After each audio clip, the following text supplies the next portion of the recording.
Comentar a retomada do programa Minha Casa Minha Vida, Lula disse em entrevista à Record TV que o governo começou a reconstruir 186 milhões de casas cujas obras estavam paradas. Casa nesses próximos 3 anos, e nós já começamos a reconstruir 186 milhões de casas que nós encontramos paralisadas. Segundo o levantamento do IBGE, em 2022, o Brasil tinha pouco mais de 74 milhões de domicílios. Desse total, 85% eram casas e quase 15% apartamentos. Bom, a mentira espalhada por Lula virou chacota nas redes sociais. Ao comentar a postagem da deputada Carla Zambelli expondo a fake news do presidente, o internauta Ale Andrade brincou com a situação. Abre aspas. 74 milhões de casas existentes, mais 186 milhões que Lula construirá, é igual a 260 milhões de casas.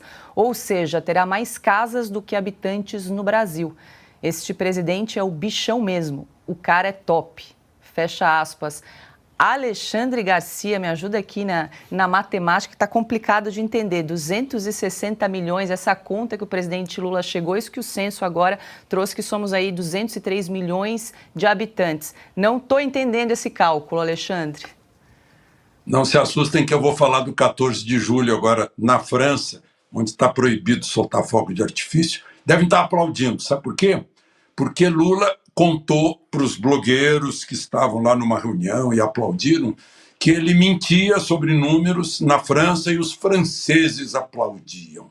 Aí ele contou aquela história que o Jaime Lerner o interrompeu na hora que ele estava fazendo uma declaração sobre 25 milhões de crianças abandonadas nas ruas do Brasil. Ele disse, o Lula, se tiver 25 milhões, a gente não pode caminhar na rua. Aí ele disse, não, mas a gente vai chutando, né?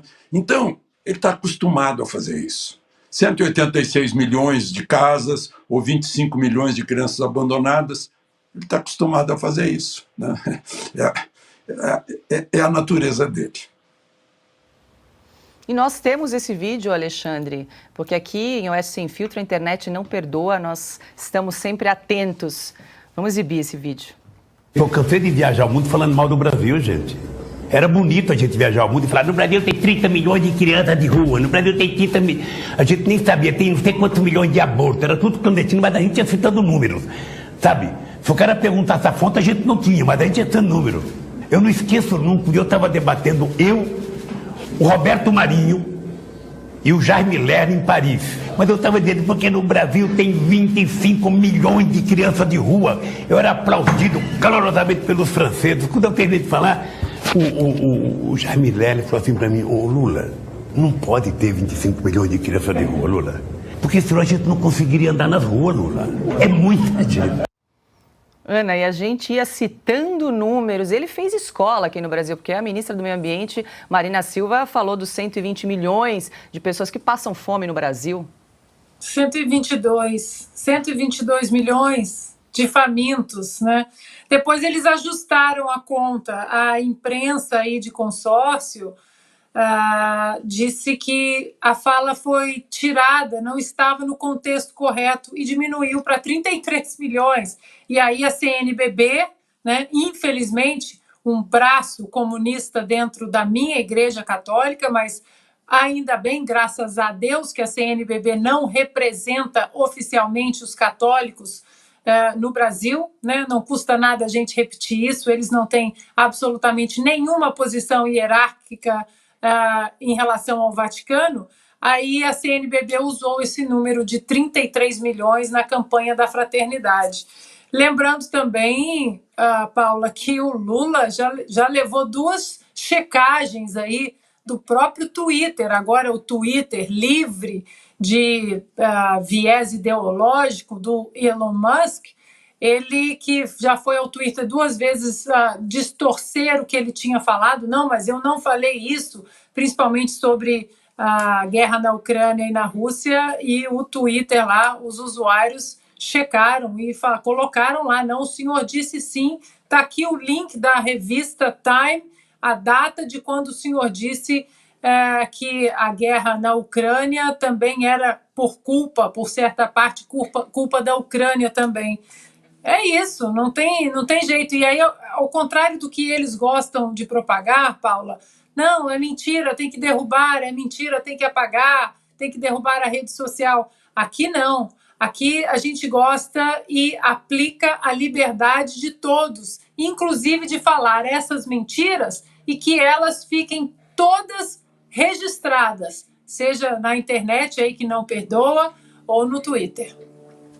Flávio, segundo o cálculo do Lula, então, aliás, segundo o IBGE, são 74 milhões de domicílios, mais os 186 milhões de casas que vão ser construídas, nós chegaríamos, então, a 260 milhões de domicílios, é isso? Eu peguei um trânsito danado vindo pra cá e enfrentando as casas, né? Tinha casa demais aqui. Onde você olha, assim, tem uma casa já aqui no Brasil, né? Todas reconstruídas, inclusive, pelo Lula. Nós precisamos... aqui, né? Pois é, a gente tem que lembrar que não contente ter muita casa, são todas do Lula, tá? O Lula que mandou reconstruir ali, porque se não fosse o Lula não teria tanta casa assim. Vamos lá, eu detesto usar esse tipo de expressão, porque as pessoas adoram falar assim, então você está defendendo o outro lado, mas vamos lá. E se fosse o tal do Bolsonaro que tivesse dito uma coisa como essa? Ou se não fosse o Bolsonaro, vamos lá, se fosse o Ciro Gomes que tivesse dito uma coisa como essa? Se tivesse dito, sei lá, qualquer outra pessoa que não fosse da patotinha ali da esquerda. Ora, eu sei que isso seria chamado de fake news, um termo que já ficou completamente infantilizado, que ele foi criado ad hoc em dezembro de 2016 para justificar por que ninguém tinha acertado a eleição do Donald Trump. Desculpa, eu tinha, tá? Só lembrando desse fato. Aí foram lá e inventaram o cara por causa de fake news, por causa de um site da Macedônia, umas coisas nada a ver. Agora todo mundo fica usando a expressão fake news para cima e para baixo como se fosse o grande problema da humanidade. Mas nunca dizem isso para alguma coisa de esquerda. Teria sido chamado de desinformação. Teria tido quebras de sigilo, buscas e apreensão e teriam dito que existe um gabinete de fake news pró-PT. E aí aparecia um certo ministro do Supremo Tribunal Federal dizendo, ora, se um candidato foi eleito com uma fake news, ora, eu vou abolir a eleição dele, não vai ter eleição de forma alguma. Você vê como é que essas coisas são usadas na linguística, né, como um shibboleth, ou seja, um argumento, uma palavra que é usada só para um determinado tipo de pessoa. Já o Lula, já a grande mídia, nunca solta fake news. Eu acabei de abrir aqui o site de duas agências de checagem que adoram se gabar, né? Eu checo fatos, logo eu sou a verdade revelada no Monte Sinai, né, encarnada. Nenhuma delas está lá dizendo, olha, o Lula solta fake news, o Lula solta uma desinformação. Uma delas, inclusive, ela está lá reclamando da Elisiane Gama ter sido chamada de analfabeta, tá dizendo que ela enfrenta discurso de ódio e tá lá simplesmente colocando todas as coisas que falam do PL das fake news. Já sobre a grande fake news do Lula, é isso aí. Silvio? Paulo, eu acho que já foi tudo dito aí pelos meus colegas de bancada. Eu só acrescentaria que fica difícil entender o papel do Guilherme Boulos e do MST com esses números, né? Não faz muito sentido em se tratando de recriação de moradias populares.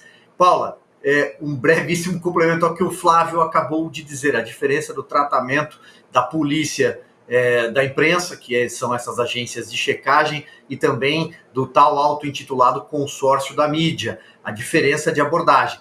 Bolsonaro mente e Lula desliza, escorrega, pisa no tomate, como usou num portal, um grande portal de imprensa, um ex-secretário do governo Lula no passado, primeiro governo Lula, que hoje ele tem ali uma coluna, ele falou, Lula pisa no tomate.